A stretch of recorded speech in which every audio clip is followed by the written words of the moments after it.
नमस्कार, मैं हूं अभय कुमार। आप देख रहे हैं अपना खास कार्यक्रम बिहार समाचार।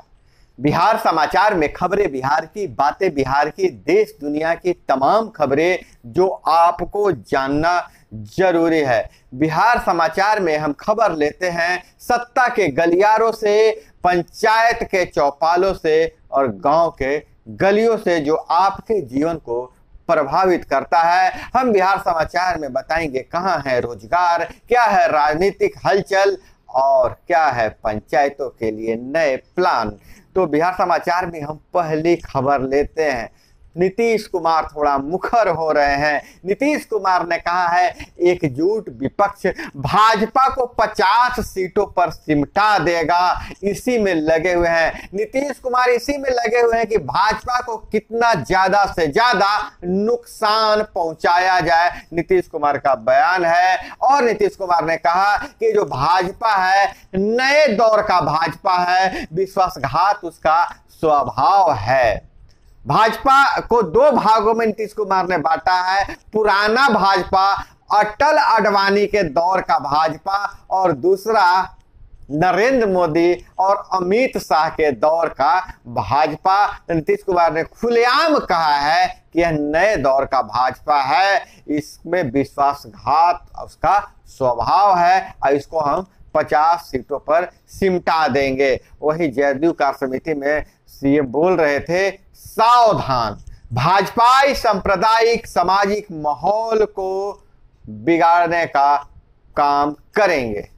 नीतीश कुमार ने चेताया है सावधान हो जाइए, ये जो भाजपाई है सांप्रदायिक और सामाजिक माहौल को बिगाड़ने का काम करेंगे। एनडीए से अलग होना सही फैसला, नीतीश को विपक्षी एकजुटता के लिए अधिकृत किया है और महंगाई पर केंद्र को घेरने का प्रयास किया है। भैया ये राजनीतिक है, जब साथ हैं तो सारे मुद्दे नीतियों का समर्थन है और जब अलग हुए तो विरोध होगा ही। खैर, अब जरा देखिए स्कूलों में बीपीएससी एक सप्ताह के अंदर आवेदन की तिथि जारी करने वाला है। शिक्षकों के लिए, प्रधान शिक्षकों के लिए हम 40,506 प्रधान शिक्षक भर्ती परीक्षा के शिक्षकों को फिर से आवेदन का मौका मिला है और एक सप्ताह के अंदर बीपीएससी तिथि तारीख की घोषणा कर सकती है। प्रधान शिक्षक के लिए परीक्षा 150 अंकों की होगी।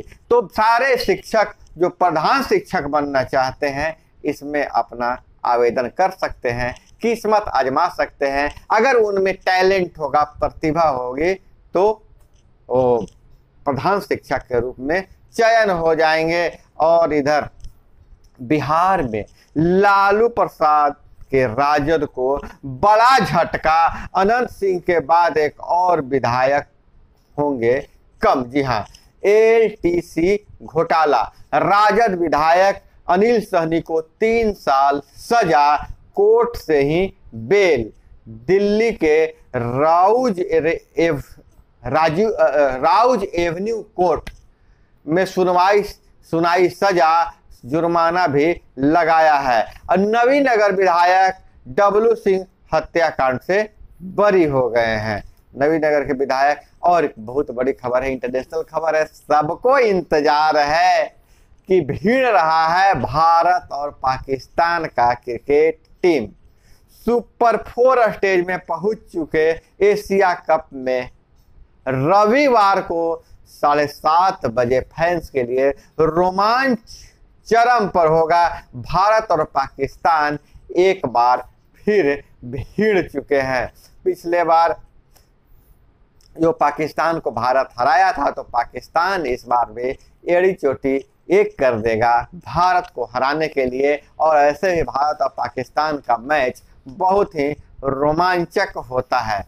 और बिहार में क्या क्या होता है, बिहार के अधिकारी, नेता अधिकारी क्या क्या गुल खिलाते हैं, इस पर भी एक नजर डालें। बिहार में शराब बंद है लेकिन कॉल गर्ल वेश्यावृत्ति बंद नहीं है। जी हाँ, यह खुलासा तब हुआ कि एसपी साहेब का सरकारी मोबाइल आवाज से ही गायब हो गया और फिर उसके बाद पता चला कि जो कॉल गर्ल आई थी साहब के सेवा में, उसी ने मोबाइल चुरा लिया। लेकिन मोबाइल एसपी साहब का और गायब हुआ है डीएसपी साहब के आवास से।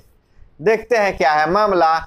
तो छुट्टी पर एसपी साहब गए हुए थे, छुट्टी पर थे, अपनी सरकारी मोबाइल फोन डीएसपी साहब को दे दिया था। डीएसपी के आवास में से मोबाइल चोरी हो गया। मोबाइल तो चोरी हो गया, तो कहां से चोरी हुआ? तो कॉल गर्ल को बुलाए थे और रुपया नहीं मिला तो कॉल गर्ल ने चुरा लिया मोबाइल। यह मामला जो है मधेपुरा का है जी, मधेपुरा जिला का मधेपुरा एसपी साहब का मोबाइल चोरी हुआ है। तो क्या है, कॉल गर्ल को नहीं मिले रुपए तो चुरा लिया मधेपुरा एसपी का मोबाइल। महिला दलाल से पूछताछ का वीडियो हो गया है वायरल। बड़ी अधिकारी कर रहे हैं पूरे मामले के गोपनीय जांच जी, मामले की गोपनीय जांच हो रही है। और इधर अगर हम बात करें कि मामला क्या था, तो मधेपुरा में सहरसा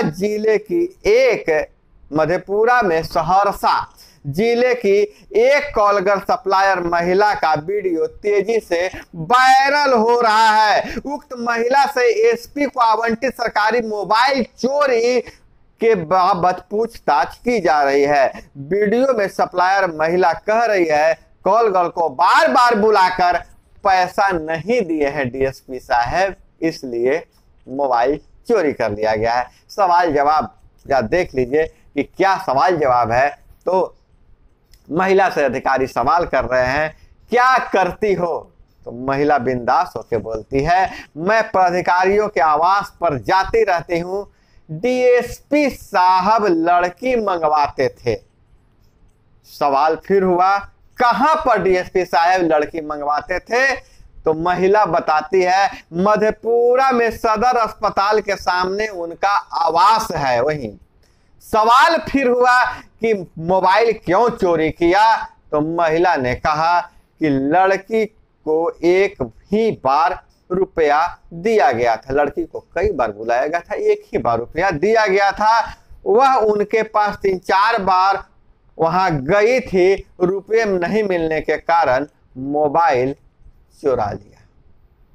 यह पूरा मामला वायरल वीडियो का है, यह मैं नहीं कह रहा हूं, न मैं इसे सत्यापित कर रहा हूं, लेकिन जो मीडिया में बड़े बड़े मीडिया हाउस में इस बात खबरें छपी हैं, खबरें चल रही हैं, उसके अनुसार मैं इस खबर को आपको बता रहा हूं।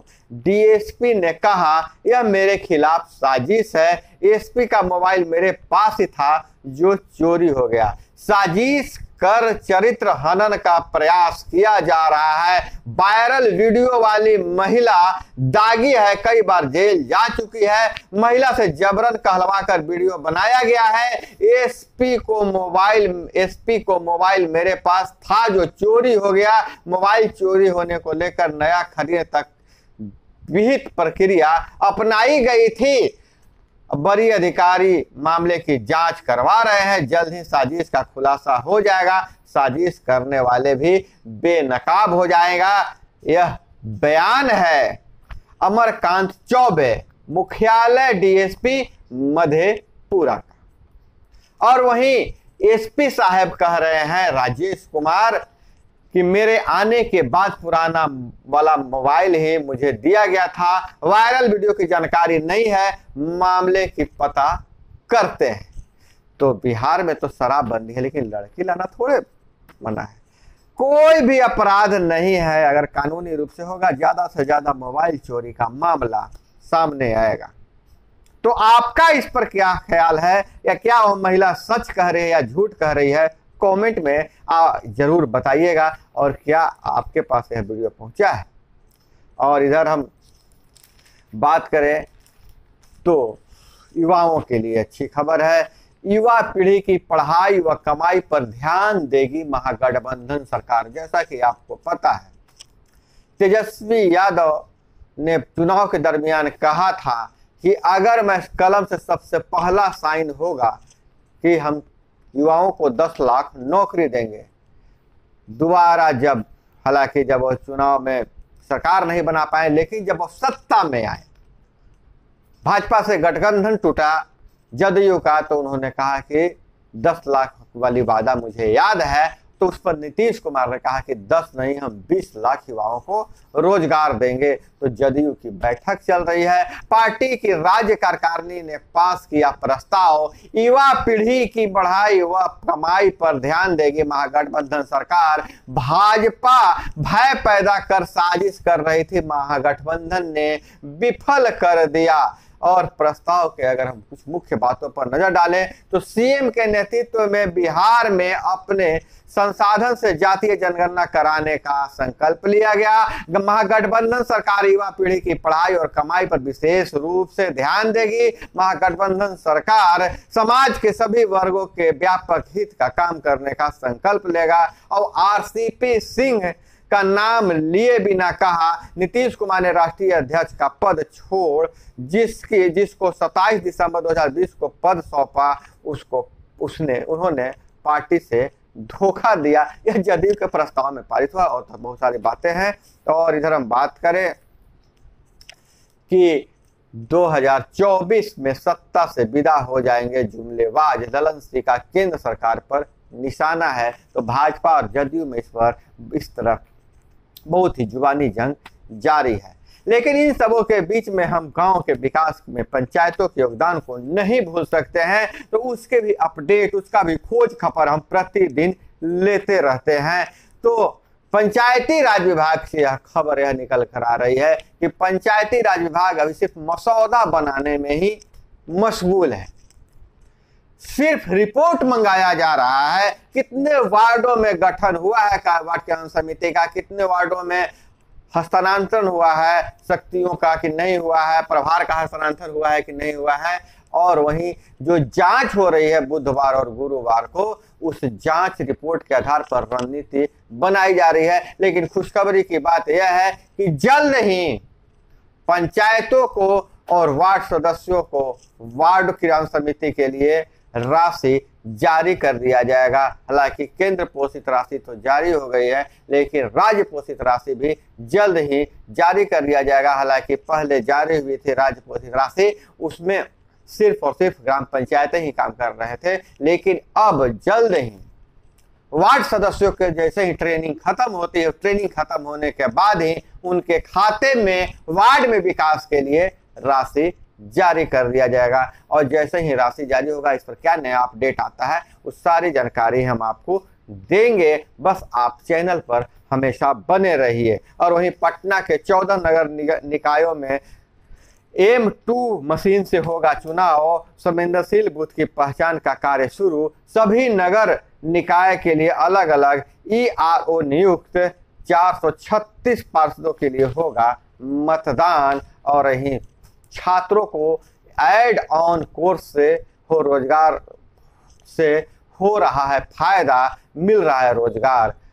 कॉलेज ऑफ कॉमर्स पत्रकारिता सहित 3 विषय पढ़ रहे हैं छात्र, एड ऑन कोर्स से फायदा हो रहा है छात्रों को। और इधर फौकनिया और मौलवी का रजिस्ट्रेशन 5 सितंबर से शुरू। मदरसों को ही रजिस्ट्रेशन की जिम्मेवारी दिया गया है। और अररिया, किशनगंज और सुपौल में भारी बारिश होने के आसार। और रोहतास से पकड़े गए मगरमच्छ को गंडक नदी में छोड़ा गया। और नकली नोट का सौदागर फारूक छपरा का कश्मीर से चला रहा था नेटवर्क।